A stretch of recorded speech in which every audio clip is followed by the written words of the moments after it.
days ago, I made a video concerning the statement made by the governor of Enugu State, His Excellency, Governor Peter Mbah, concerning the issues of sit-at-home, where I shared my own little opinion that it is better to tackle the root of a problem before trying to solve the problem itself. But yesterday, I saw another video where the same governor visited the presidential villa. And according to the news, he visited the presidential villa to discuss some issue with the president, including the release of Ndi Igbo, Mazi Nnamdi Kanu.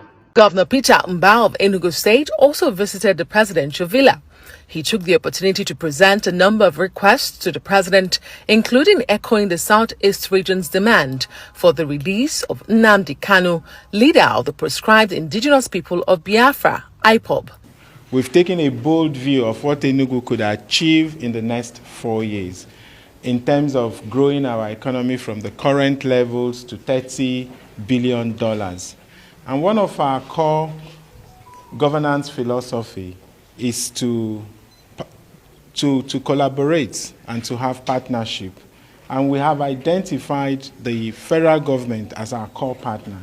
You know that the Southeast has made a collective demand to have Nnamdi Kanu released. And we basically identified with that and request Mr. President, who in his inaugural address promised the people that he's going to engender national healing and is going to serve with compassion.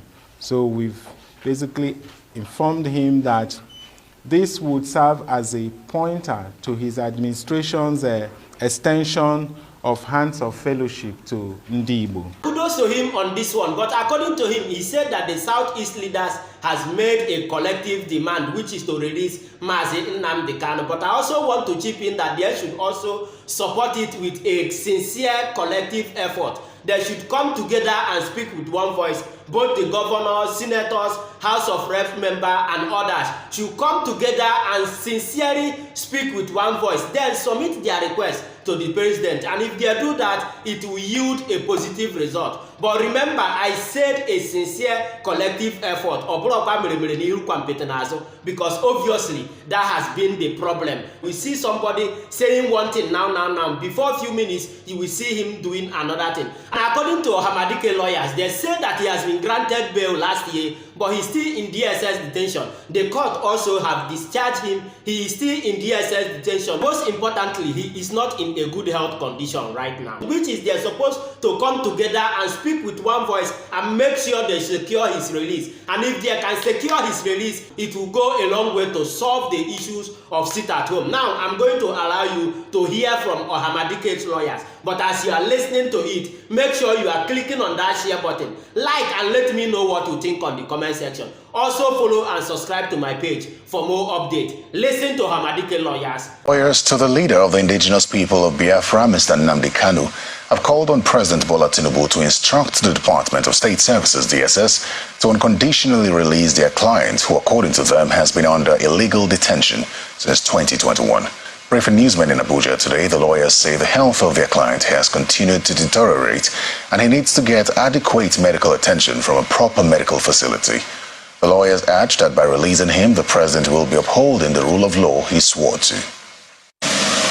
We are here because of worrying and increasing concern over his health, over the health challenges our client is facing, over the continuous violation of the Court of Appeals or the ruling and order which discharged our client. On the 13th day of October 2022, the Court of Appeal, Abuja Division, in an erudite ruling, discharged Mazi Nnamdi Kanu of all the charges that were preferred by the DSS and prohibited any further charges against him. Till now, that order has not been complied. All we are hearing is that they have appealed. They got a stay of execution. On what ground? Where is the appeal? What is it predicated upon? Our client is presently having challenges. And the members of the IPOB and the world generally are concerned. They are worried. about the detention. In this country, we operate constitutional democracy. We adhere to the rule of law.